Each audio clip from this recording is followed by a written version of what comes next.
Terima kasih Bapak Ibu semua sudah memenuhi undangan dari kami. Ya, lalu saja pada yang terhormat Bapak Ibu semuanya yang hadir di sini. Pertama-tama, marilah kita panjatkan puji syukur kehadirat Allah Subhanahu wa Ta'ala yang mana telah memberi kita nikmat sehingga kita bisa bertemu di kesempatan yang berbahagia ini dengan sehat tanpa halangan suatu apapun. Salawat dan salam kita lakukan kepada junjungan kita Nabi Muhammad SAW yang kita tunggu syafaatnya di dalam Allah. Amin. Bapak Ibu, untuk pada siang hari ini kami mengundang Bapak Ibu semua untuk melakukan sosialisasi adiwiyata tentang konservasi energi dan air di SD Bajulan. Ya, perlu diketahui ya Bapak Ibu, untuk tahun 2025 ini SD Bajulan mengikuti program sekolah adiwiyata. Apa tuh jadi sekolah adiwiyata? Sekolah adiwiyata itu adalah sekolah yang berpedoman pada lingkungan hidup. Jadi apapun itu kita prinsipnya adalah lingkungan hidup. Ya Bapak Ibu. Jadi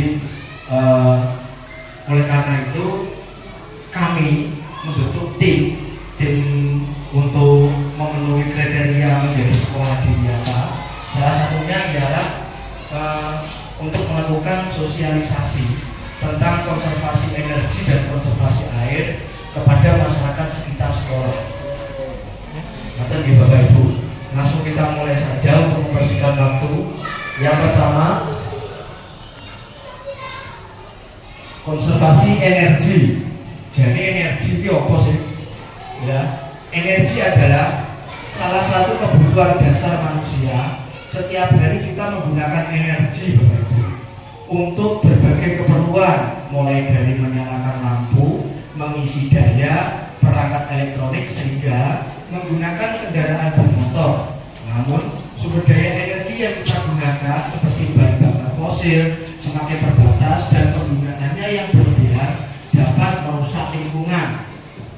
Untuk diketahui ya, energi yang kita pakai sehari-hari itu sebetulnya bisa habis ya.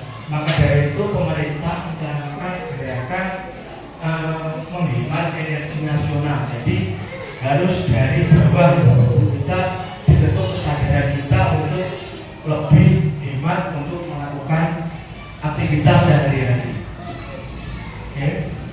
Oleh karena itu penting bagi kita untuk melakukan konservasi energi. Konservasi energi adalah upaya untuk menggunakan energi secara lebih efisien dan mengurangi pemborosan. Dengan menerapkan gaya hidup sehat energi, kita tidak hanya dapat mengurangi tagihan listrik dan bahan bakar, tapi juga menjaga kelestarian lingkungan untuk generasi yang akan datang. Istilahnya kita itu sekarang itu puasa dulu Bapak Ibu, untuk anak cucu kita yang akan datang. Terus mengapa konservasi energi itu penting? Karena yang pertama, sumber energi kita terbatas. Banyak energi yang kita gunakan saat ini berasal dari sumber daya alam yang tidak terbarukan seperti minyak bumi dan gas alam. Jika terus dieksploitasi tanpa kontrol, sumber ini akan habis di masa depan. Jadi sumber daya alam yang kita pakai itu sebetulnya bisa habis, ya. Seperti minyak itu juga bisa habis. Dampaknya jika sumber daya yang kita gunakan setiap hari itu habis, kita harus impor dari luar negeri dan itu membutuhkan biaya. Ya, oke. Yang kedua yaitu mengurangi dampak lingkungan. Pembakaran bahan bakar fosil menghasilkan emisi karbon yang berkontribusi terhadap perubahan iklim dan pencemaran udara. Seperti kendaraan bermotor, itu asap yang keluar dari knalpot itu sebetulnya bisa mencemari udara kita dan secara tidak langsung akan berdampak pada kesehatan kita. Dengan menghemat energi, kita dapat mengurangi jejak karbon kita. Nah, itu yang penting. Terus yang ketiga ialah menghemat biaya. Penggunaan energi yang efisien berarti lebih sedikit biaya yang dikeluarkan untuk tagihan listrik. Nah, ini akan membantu kantong kita, Ibu ya. Bahan bakar dan pemeliharaan peralatan. Ini untuk apa itu namanya, konservasi energi. Itu yang ketiga adalah seperti itu. Terus yang keempat, memperkuat ketahanan energi nasional. Penggunaan energi yang bijak membantu mengurangi ketergantungan pada sumber energi impor dan meningkatkan ketahanan energi nasional. Ya, Bapak Ibu yang perlu Anda ketahui, yaitu diprediksi tahun 2030 Indonesia jika terus-terusan seperti ini, gaya apa itu namanya, konsumsi kita tetap seperti ini, diperkirakan energi yang ada di dalam apa namanya negara kita itu akan habis, Bapak Ibu. Jadi minyak akan berkurang drastis, terus apapun itu akan berkurang secara signifikan, dan itu akan menimbulkan dampak yang sangat luas bagi kita terutama ya. Oke. Terus langkah-langkah apa saja yang untuk konservasi energi yang dapat dilakukan? Yang pertama, matikan perangkat listrik yang tidak digunakan. Pastikan lampu, televisi, komputer, dan peralatan listrik lainnya dimatikan saat tidak digunakan. Biasanya kita itu sedikit lalai. Ngomong sepi, dan rumah-rumahnya gak bisa turun Pak, seperti itu, mohon diganti ya, atau dirubah biasa seperti itu. Dua, gunakan peralatan hemat energi. Pilih peralatan rumah tangga yang memiliki label hemat energi seperti lampu LED dan AC dengan inverter. Ya, khusus untuk AC dengan inverter itu mungkin belinya agak sedikit mahal, tapi untuk biaya bulanannya itu murah. Ya, atau apa namanya, kulkas, pendingin rumah, kulkas itu ada yang low watt, ya, jadi yang wattnya sedikit itu ada. Tiga, kurangi kendaraan bermotor. Ya, gunakan transportasi umum, sepeda atau jalan kaki untuk perjalanan jarak dekat. Nah, itu loh Bapak Ibu. Ngomong nggih, jenengan badhe teko timbangannya jenengan memakai apa itu namanya, kendaraan sendiri ya, apa salahnya kita menggunakan kendaraan umum seperti bis dan sebagainya. Terus seumpama jenengan badhe tugas nopo, cedek atau lawan di hotel, atau jalan. Jadi cedeknya lumayan buat olahraga, apalagi untuk ibu-ibu itu juga lumayan membantu. Oke, yang keempat adalah memanfaatkan cahaya alami. Usahakan untuk memaksimalkan penggunaan cahaya matahari di siang hari dan membuka jendela menggunakan skylight. Jadi ya ojo kemayu nggih, mboten awan-awan nggih, lakune ya rasa dekane ngoten nggih. Nek jendelane entek gordene ngoten niku nggih dibuka gordene. Yang nomor 5, penggunaan energi terbarukan. Mulailah mempertimbangkan penggunaan energi terbarukan seperti panel surya untuk memenuhi kebutuhan listrik sehari-hari. Ini yang sedang digalakkan oleh pemerintah kita ya Bapak Ibu. Penggunaan panel surya mungkin untuk sekarang belinya agak sedikit mahal, tapi insya Allah kita percaya dalam beberapa tahun yang akan datang bisa kita jangkau. Yang nomor 6, pengaturan suhu yang bijak. Atur suhu ruangan atau pada AC atau pemanas sesuai kebutuhan. Mungkin kalau pemanas ruangan kalau di kita tidak begitu perlu ya Bapak Ibu. Untuk negara-negara asing seperti yang hidup di kutub itu pemanas ruangan itu penting. Jadi alhamdulillah kita hidupnya di garis khatulistiwa, jadi tidak perlu menggunakan pemanas ruangan. Oke. Yang selanjutnya, peran masyarakat dalam konservasi energi. Setiap orang memiliki peran penting dalam mendukung konservasi energi, mulai dari hal-hal kecil di rumah sehingga kebijakan di tingkat pemerintah, sehingga tindakan yang kita lakukan dapat memberikan dampak positif bagi lingkungan dan masa depan energi kita. Melalui upaya kolektif kita dapat menciptakan dunia yang berkelanjutan. Jadi konservasi energi itu tidak hanya di level pemerintah ya Bapak Ibu. Percuma pemerintah itu menggalakkan konservasi energi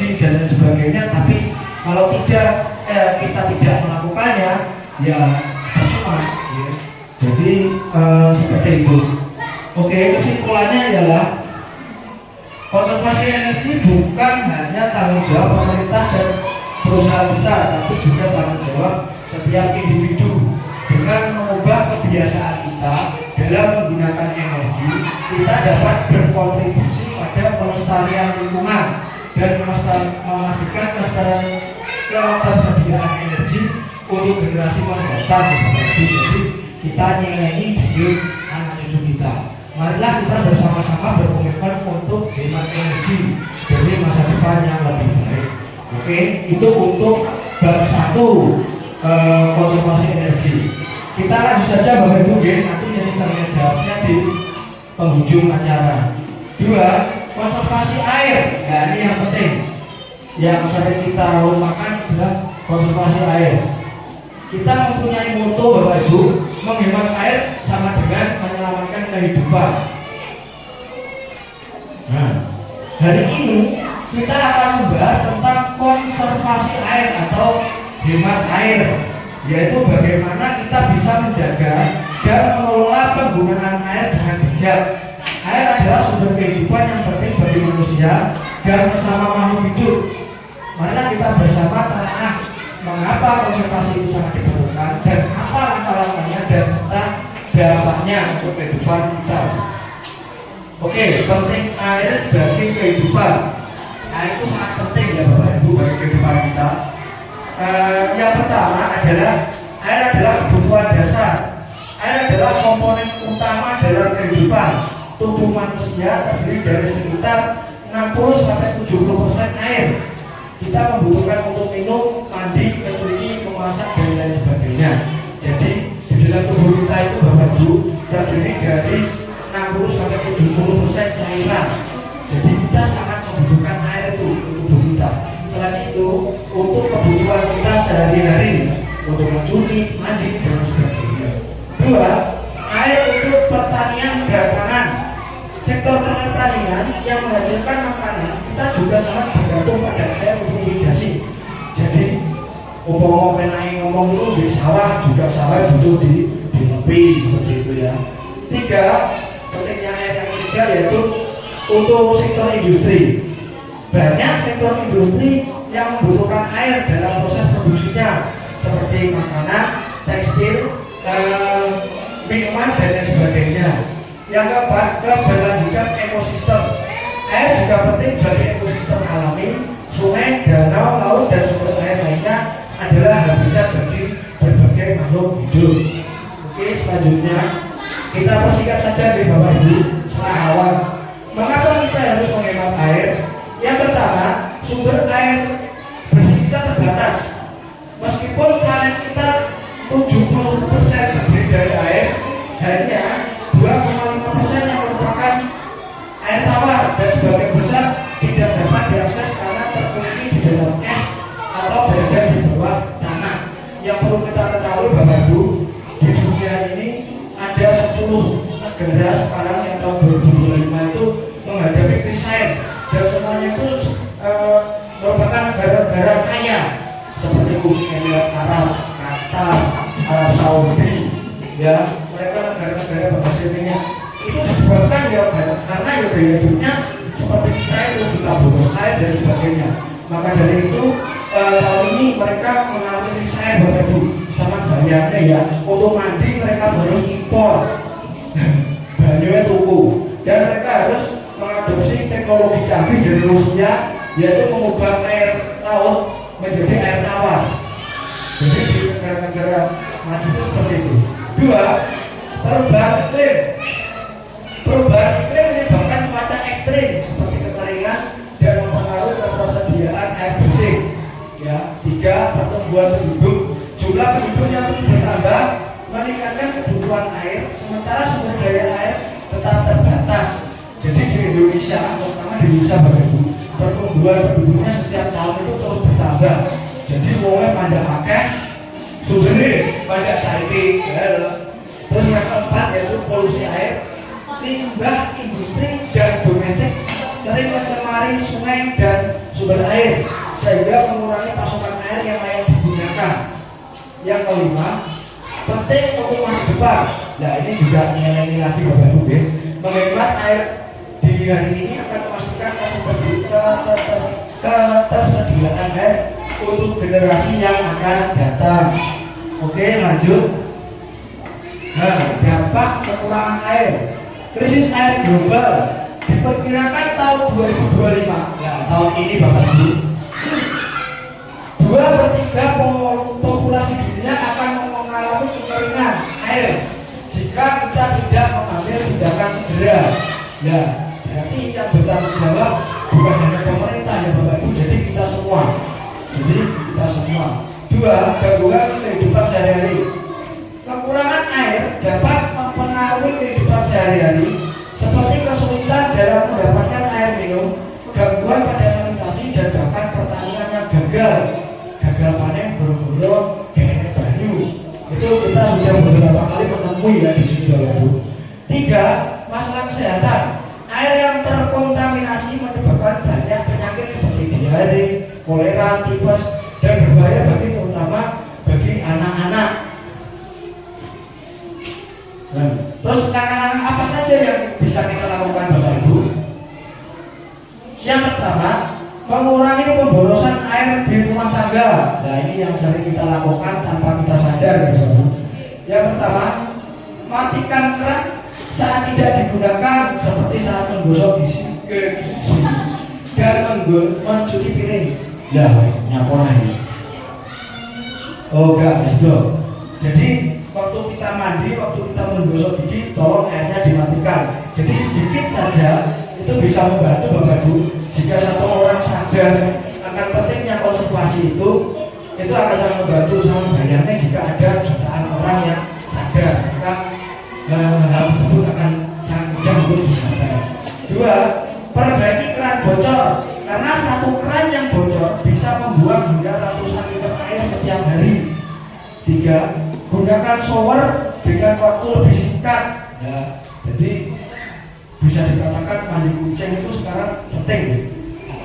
4, gunakan mesin cuci dan dishwasher hanya saat penuh. Jadi waktu penuh mungkin ambil di ini. 2, pemanfaatan air ulang. Kumpulkan air hujan untuk digunakan dalam kegiatan meminum seperti menyiram tanaman. Ya, kalau untuk musim hujan seperti ini kita bisa memanfaatkan wadah-wadah yang tidak kita gunakan untuk menampung air hujan ya Bapak Ibu, disiram-siram dan sebagainya, itu bisa menggunakan air hujan. 2, gunakan air bekas mencuci sayuran untuk menyiram tanaman. Nah, ini menggunakan air bekas mencuci sayuran itu tidak hanya untuk menghemat air Bapak Ibu, tapi juga untuk fertilizer atau untuk pupuk alami. 3, tanam tanaman yang tahan kekeringan. Pilih tanaman yang tidak memerlukan banyak air untuk tumbuh, terutama di wilayah yang sering mendapat kekeringan. Jadi kalau di daerah sini air itu sedikit sulit, kita biasakan menanam seperti kacang, ketela pohon seperti itu. Ya. 4, optimalkan irigasi pertanian. Gunakan metode irigasi tetes yang lebih efisien dibanding irigasi tradisional yang cenderung boros. Nah, irigasi tetes itu mungkin kalau di sini masih jarang ya Bapak Ibu. Tapi kalau di kota-kota berkembang itu sekarang sudah sering. Modelnya seperti sprayer, seperti yang ada air mancur seperti itu. Ya, itu modalnya memang sedikit besar, tapi satu kali modal di awal itu. Tapi kalau untuk yang kelanjutannya kita akan lebih menghemat air. Ya, yang kelima itu pendidikan dan kesadaran. Nah, seperti acara-acara seperti ini itu sangat penting. Ajarkan anak-anak kita dan komunitas untuk menghemat air. Setiap individu memiliki peranan penting dalam konservasi air. Oke, lanjut. Oke, dampak positif dari konservasi air. Jadi ini gunanya Bapak Ibu. Yang pertama, untuk kelestarian lingkungan. Dengan menghemat air, kita turut menjaga ekosistem air bawah seperti sungai, danau yang merupakan rumah bagi banyak spesies hewan dan tumbuhan. Jadi kita bisa dikatakan sebagai manusia yang sadar lestari. Dua, menjaga pasokan air di masa depan untuk nyelengi Bapak Ibu. Ya tolong digeser sedikit. Oke, jangan lupa. Tiga, untuk menghemat biaya penggunaan air yang efisien tidak hanya membantu lingkungan, tapi juga mengurangi tagihan air dan energi, bayar PDAM dan murah. Empat, mengurangi risiko krisis air. Nah ini yang kita takutkan Bapak Ibu. Di banyak daerah kita sudah mengalami krisis air, terutama di daerah Jawa Tengah yang pesisir sebelah utara seperti Demak, Rembang dan sebagainya itu sekarang mengalami krisis air. Dengan mempraktekkan konservasi air, kita membantu mencegah terjadinya krisis air di masa depan. Oke, lanjut. Nah, kesimpulannya berarti lebar misalnya kesimpulan. Konservasi air bukan hanya tentang menghemat air untuk kebutuhan kita sehari-hari atau hari ini, tapi juga tentang melindungi masa depan. Setiap orang memiliki peran dalam memastikan bahwa air tetap tersedia bagi generasi mendatang. Mulailah dari tindakan-tindakan sederhana di rumah dan sebarkan kesadaran ini di lingkungan sekitar. Mari bersama-sama berkomitmen untuk menghemat air demi masa depan yang lebih baik.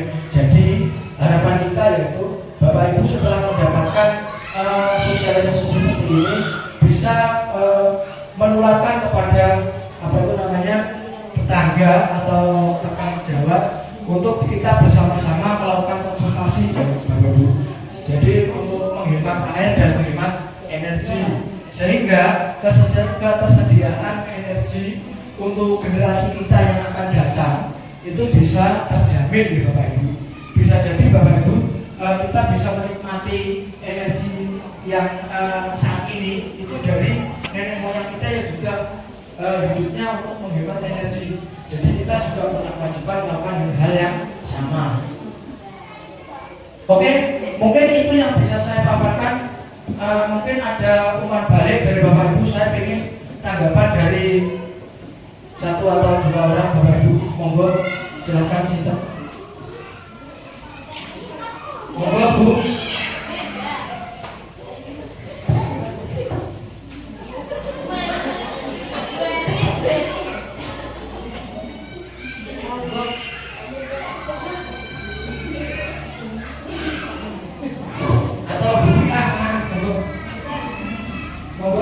Bapak Ibu,